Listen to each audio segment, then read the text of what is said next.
Welcome to episode 13 of Aussies taking over the NBA. And we have an Aron Baynes season wrap. He's just been eliminated from the Eastern Conference Finals by the Cleveland Cavaliers. And I have Andy with me. Ahoy, ahoy. We're going to go through his season and we're going to talk about some of the good things he did and some of the bad things he did. I guess if he did some bad things that we want to talk about. Twinkle toes. Yeah, some corner threes. Highest 3 percentage of his career in the playoffs. He's just developed a corner three. Just a clutch player, mate. Yeah. Oh well. So Aron Baynes, he's a centre. He's currently playing for the Boston Celtics. He's 6'10", 260 pounds, shoots right-handed. He is currently 31. And he was born somewhere overseas, but now he's Australian. He plays for Australia. He plays for the Boomers.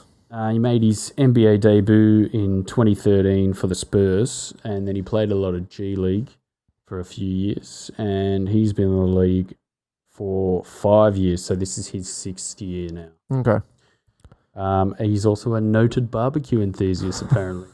Just thought I'd throw that in there. He's currently on a 1-year deal at the Celtics, $4.3 million. So he's off contract currently. Yes, at the end of this season. When his contract runs out in July, he'll be a free agent. But I think they'll probably sign him. He's not being paid a hell of a lot. Nah, and as a veteran sort of player on a low salary, plus, I mean, for what he provides, I would definitely sort of, look to keep him around for a low salary. You would take him over Greg Monroe any day of the week. And he is also an undrafted free agent who won the title with the Spurs in 2014. Oh. I don't think he played a single minute in that. From memory, I think. He would have been brought up from the G League contractually, and that's how he got his ring. I will check it. 2014. Oh, he did play 53 games. There you go. Oh. He played 16 in the first season, but I don't think he played any in the postseason. Probably not. Hey, still won a title. Yeah, he won a ring. Aussies are pretty lucky at doing that, aren't they? Oh, no, he played 23 minutes in his first season and then 101 minutes in their championship. So there you go. He got on the floor and he got a ring. It was a fair while ago. He played 75 games last year for the Pistons and he averaged 4.9 points a game and 4.4 rebounds last year. So this year, he came to Boston and the Cavs, they played the Cavs in the first game of the season and unfortunately Gordon Hayward broke his ankle. That was very, very nasty. Yeah, which was a big blow because Hayward was going to play a lot of power forward for them this season. And I think it would have really cut Baynes' minutes significantly. So straight away, in unfortunate circumstances, he, was suddenly thrust into playing 20, 22 minutes a night for the Celtics, which, nobody likes to see anyone get injured. But it became a sort of a bonus for Baynes because he sort of came in and was, not the starting power forward at the start, but eventually down the stretch of that season, he became sort of the go-to power forward for Brad Stevens, which was good for him. Yeah. And I think he showed a lot of promise. They went on a 17-game winning streak at the start of the season, and Baynes played in 11 of those games, including a game against the Lakers that we'll talk about later in his stats read. He averaged 18 minutes a game at the start of the season. He's playing power forward with Horford at center, and he ended up playing 56 of the last 59 games. I think he was injured for one of those games that he missed, which is pretty big for an Aussie. Yeah. Making an impact, which was good for him. He had a solid series against the Bucks in the playoffs, which was pretty good. He had a good playoff run as a whole. Yeah. Definitely stepped it up. Yeah. Played extremely well. Played well against Philly. Yeah, and he had a really good series against Philly. Some highlights sort of defending and beating the post. Yes. He had that foul at the end of the game 3, which they didn't call. which ended up costing Philly the game. Yeah. But In hindsight, I thought he defended Embiid pretty well. And he did. Defended the perimeter quite He's well. defended all the big men quite well in the series. Yeah, he's got a lot of size. I mean, he doesn't have the speed or, the shot blocking ability of a normal sort of center, sort of power forward, but I think he uses his size and his speed. He's very weighty. Yeah, I think he uses his size to sort of eat space and, really defend sort of players going into his hip, which is, he's done a lot of that this season, which was, been impressive. Fairly solid season, fairly solid series against the Cavs. Not great. I mean, he was quite good, sort of switched out on LeBron, quite good in the post, but I think he missed a few bunnies around the rim, which, ultimately sort of cost them a few points in this series. But I don't think he won't be hanging his head on that postseason. I think, he really gave a good account of himself, and I think he might, earn himself a new deal, which will be very good for us and very good for him. I think he'll sort himself well out of the Celtics as well, as potentially a backup center or a backup power forward option for next season with Hayward coming back. But after an ankle injury like that, you have no idea what Hayward's going to be like next year. Ankles just don't heal well at all. And I think having a versatile player like Baynes, a low money option, is also good to rest your guy coming back from injuries, to rotate in and out, allow him a little bit of breathing space and make sure you're not putting the pressure back on Hayward. And, he'll know that he has Baynes there, who's a solid option, which is important. Yeah, he's not switching out with a Gumby forward who, is stuck. You're stuck with because you haven't got the salary cap space to buy someone decent. I think he's a good buy it for any team at $4 million, even $5 million. I think he would, But I think the Celtics, would probably want to offer him another deal. I don't know if they're gonna. I don't know if he's got any guaranteed money.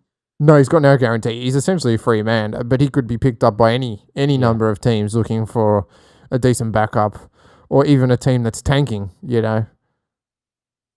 So another aspect of his game is his ball handling on offense, which was pretty good in this postseason. I thought in the Bucks series, when Thon Maker came into that series, it kind of pushed him away from the rim and allowed him to facilitate a little bit more at the perimeter, which was important for the Celtics. I thought, he ran some good screen and roll with Rozier, and he did some good wide screen action for Tatum and for Jaylen Brown as well. Yeah, which was important. He's got to improve his finishing around the rim. It's not great. As a player that, if he does play a lot of minutes with Kyrie Irving next year, running conventional pick and roll as the roll man, he's got to be able to go to the rim and finish strong. And he doesn't have a great vertical leap, which it can affect your finishing, especially around larger sort of centers that you're playing against. But it's something for him to work off. It's not part of his game. Really, defense, sort of lockdown defense in the post is probably where he excels. Lockdown defense and on offense, it's often the tip in or the strafe through for the dunk off a rebound is where he scores the majority of his points. He had that really one good game towards the end of the regular season where I think he scored about 24. And you know what? He's got kind of a nice jump shot too. It looks good. He's developed his 3-game at Boston, which he never had at Detroit. And he's looking like potentially, good for the Boomers as a starting center or power forward. Well, I don't know if he has the size and the sort of shot blocking ability to be a conventional center, but I mean, I don't know if we have any other sort of conventional centers really for Australia. Bogut, and I mean, he's Jock. Yeah. Bogut's literally born on the same day as me, so he's 33, and going down the stretch of his career, he's had some injuries. I like a Bogut Baynes sort of combo, Bogut center, Baynes power forward. That's the other thing too. Australia doesn't really have another power, like a really good power forward. We seem to be a land of guards. Yeah. But again, it's one of those things you could play Delhi or Mills at thing and put Simmons in at power forward. Yeah. Potential. Yeah, that's true. Yeah. And 6'10". He could play sort of point forward, which would be quite interesting. Running pick and roll with Bogut. I mean, Bogut's always a lob threat too, which is good. That's something that Baynes doesn't have. But, for the Boomers, I can see some promising stuff sort of coming through there. Indeed. We'll get on to the season stats. He played 81 games. He made 67 starts. He averaged 18 minutes a game, 11 starts in the 17-game win streak that we talked about. And then he had 56 of the last 59 to end the season going into the playoffs. He had 18 games in double figures, which was pretty good. Yep. Not bad for a power forward who not a great finisher around the rim, which was good. 54 wins for the Celtics, 27 losses, and he had 4 double-doubles. Okay. Yeah, which is not too bad. No. So he averaged 6 points, 5.4 rebounds, and 1.1 assists and 1.2 blocks a game. So career best stats, in other words. Yeah. So better than last year, obviously. Up from last year, we had 4.9 and 4.4, which is not too bad. Shot 3 of 21 from 3 for the entire season. Really? Yeah. 14.3% from 3. 57% of those from the corner. 3 from 21 for 3 for the entire season. Yeah. That's not the playoff run, though, is it? No. That's 3 from 21 for the regular season. Oh, where did he find this player? Fuck. He did fill in with the 3-point corner shot. Yeah. Oh, bastard. So his best game of the season, he had 2 right on playoff time, was a win against Brooklyn where he went absolutely crazy, which was pretty good. They beat Brooklyn by 13. He had 26 points, 14 rebounds, 2 assists. That was crazy. Crazy game. He had 4 from 10 from mid-range and then 8 from 13 at the rim. And he had 1 attempt from 3, which he missed. So he had plus 22 in that game. He had a great game early in the season run against the Lakers as well, where he had 21, 8, and 3. And he was 8 from 12 from the field, 6 or 7 at the rim. So he's got the potential. Yeah, you can see where if he can improve his finishing, obviously for a guy who's slightly undersized, a lot of that comes down to spacing. Playing with Kyrie Irving, obviously he's going to give you really good looks on the pick and roll. I think maybe if they play Hayward at small forward and play Baynes at power forward, he might get some good looks because Hayward can space the floor with his shooting ability, and even he might be able to raise his assists as well, sort of passing into Hayward as well.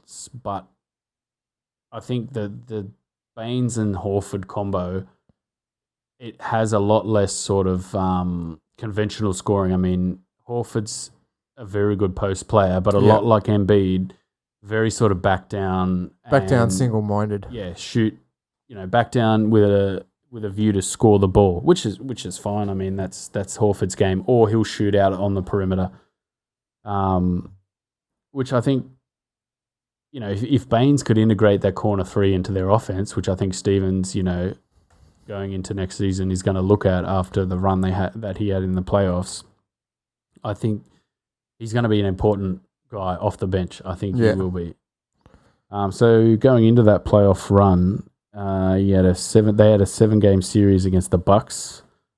He played 17.4 minutes in that series, 5.3 points a game, 5.9 rebounds, and 1.1 assists from 2 from 3 from 3-point land. 3-point land, important. Some important ones too. A couple of big ones early in that series to sort of get him going, which was important. He started the first 4 games. Then Thon Maker came into that series and really changed the way their much rotations. taller. A big block threat around the rim. Quick sort of perimeter switching, which really sort of stifled Baynes at the perimeter, and Ogilvy got the start because he's a bit quicker. Ogilvy's a bit quicker than Baynes.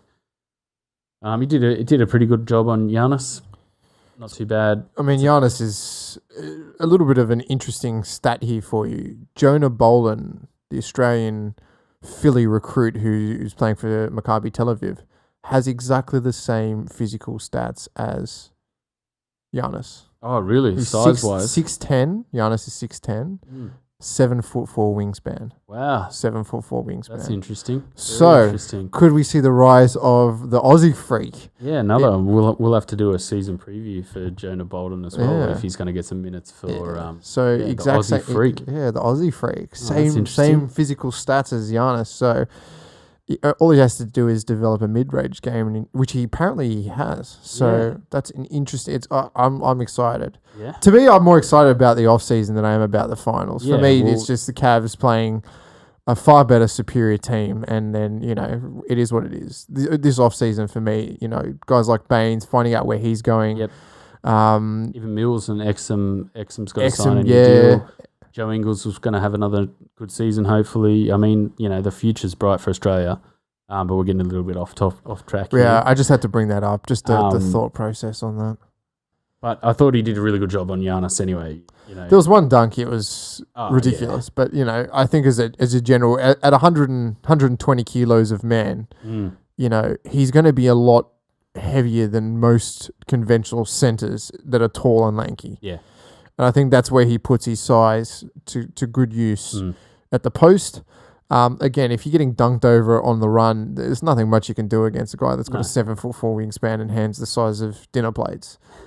And I think that the ability to get dunked on and then just brush it off too is important. It is what it is, yeah. And that's something that he sort of made comments about where he's like, it doesn't matter, as long as we win the game, I don't care, I could get dunked on the entire time, which, says a lot about his character as well. They had a 5-game series against Philly, where he played 23 minutes per game, 8 points a game, 6.8 rebounds per game. So his stats went up a little bit for that series because I think the Celtics played a little bit better. I think they played. I think they played the series of the run against Philly. For me, if Philly wins that series, they don't lose to the Cavs. It's just a different team, different makeup. Boston defended the 3-point line extremely well and pretty much neutralized all of Philly's threats. Baynes did a fantastic job on Embiid. Yep. I think his size and weight, even though he's undersized for Embiid, his weight he was able to stop Embiid really driving and dunking at the post. Yep. Which means that he had to essentially jump shoot or fade jump shoot. And that's a 40 to 60 likelihood instead of an 80 or 90% likelihood of scoring. So did really well. Killed Philly on a couple of corner threes, 7 from 16 from 3, which is his best career stats. I mean, pulled that out of the series. It was ridiculous. Yeah, and I think that Philly team didn't have the answer. I mean, they had Embiid as the center, but they didn't quite have that power forward to interlink with what Baynes adds, which is that corner presence, the sneaky corner presence. It was the kick out. It was the driving and kick out. And I think, that was the big thing. I think if Philly could have driven and kicked out, if Embiid could have kicked out more, it would have opened up Redick or Bellinelli or even Ilyasova. So Boston just played a smarter series. That's all it is. And then they went on to play the Cavs in a 7-game series that just finished, and unfortunately they lost that. Baynes played 21.3 minutes a game. He had 5.3 points per game, 6.1 rebounds per game, and 1 assist a game. Just shy of 1 assist a game. He had a block per game in that, which was, not too bad. He had that first quarter, I think, game 5, where he went nuts in the first quarter, scored all these points, got all these rebounds, blocked, and then it was done for the game. Yeah. And he had 4 from 7 from 3 in that series. So his 3 was quite important, I think, in the playoff run. His ability to sort of sneak out to the corner and hit a 3. Apparently he practices threes regularly. It's not like something like some centers that won't shoot a 3. He's there practicing his corner 3. It's obviously something that's been strategized by Brad Stevens, and because you're not likely going to guard Baynes on the perimeter. You'd let him take that coming into this series. You'd let him take that 3-point shot any day of the week. And that's another sort of string that Stevens can add to the bow, and another sort of string that can give him some some leverage sort of re-signing for the Celtics, which is important. I think there's definitely something there for that. He didn't start until Game 5 of that series, not until sort of Tristan Thompson came into that series, and he was used to kind of keep Tristan Thompson off the boards, which I think he did a really good job of. He did. He's used his size to box out well and sort of keep him quiet, because Tristan Thompson had that great game 4 in Cleveland where he started.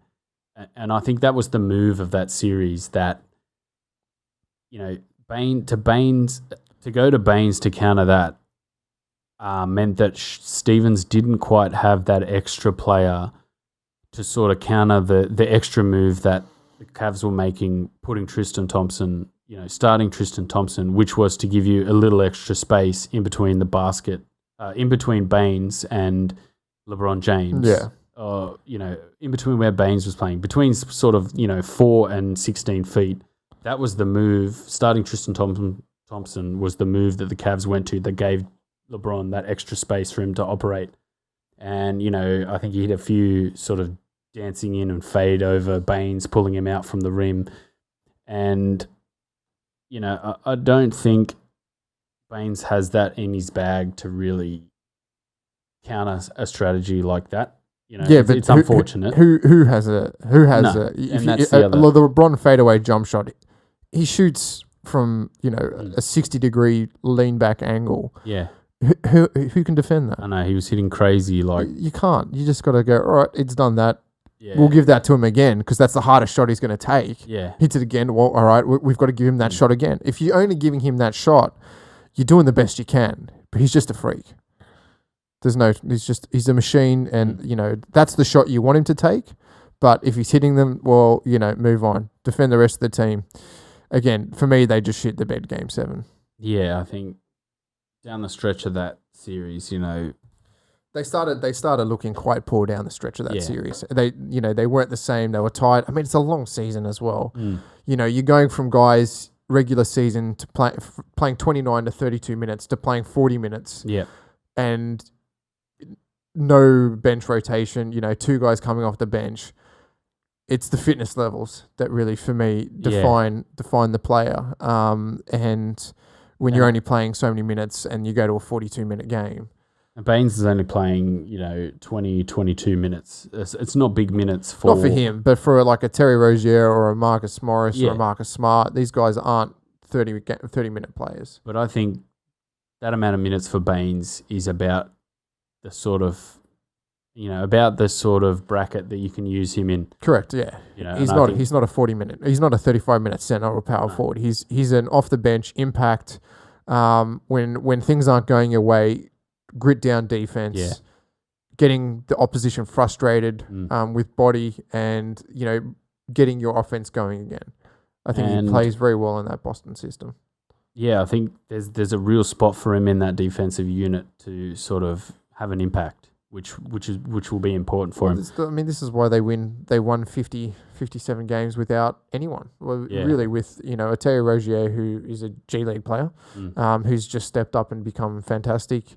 A second-year Jaylen Brown, a first-year Jason Tatum. Yeah, and that's what they had, and they still managed to go the postseason, get to the conference final, and take it to 7 games. Yeah, which is a feat in itself. Yeah, definitely. Tatum, I think. You can see that he's special. He's going to be a top 15 player. Yeah, come 3 or 4 years' time. And I think Jaylen Brown had that hamstring injury, and it probably affected him a little bit in that Cavs series. But you can see as Jaylen Brown also has that special something, that scoring ability. The smart, not Marcus Smart, just the IQ. Jaylen Brown's IQ, you can see, is quite high also. So they've got some great pieces there to build that team over the next few seasons. They're going to be a dynastic team. I think in the East. I think that it's going to be really between them or Philly, depending on what happens to LeBron in the offseason, if he sticks with the Cavs. If the Cavs makes the moves to get some better players. But I really do see them being a dynastic team. Maybe not next year, but 2 years down the track, it's going to be Boston, Philly, conference final every year. Yeah. For a good period of time. He did actually break his nose in Game 6. So he played Game 7 with a broken nose, and he's going to have surgery on that very soon, and he's expected back before preseason. Obviously, if he re-signs. If not, Celtics. he'll be somewhere else. Somewhere else he will will, pick him yeah. up on the back of that postseason. Yeah, definitely. So that kind of wraps his season. It's a bit disappointing. He's not going to the finals. I would have liked to have, covered the finals this year. I think for me, Boston probably were the most deserving team of the finals, but it was just the LeBron factor that took it home. Definitely. And that crazy stat where, he went 3 from 21, 14% from 3 during the season, and then 13 for 26 in the playoffs. So clutch shooting, 50%. That's good. Yeah, no, it's good. It's good to see. It's good for the Boomers as well. Did you want to talk about the Boomers at all? Baynes and the Boomers? We could mention that he's going to be a force to reckon with for the Boomers. He played well in the last Olympics, I think. Yeah. Him and Bogut were fantastic. We fell short maybe on a little bit depth in the guard section. And the shooting, but a lot of these guys are hitting their strides. Joe Ingles just had his career best season. Yep. Baynes has just had a career season. Simmons is ridiculous.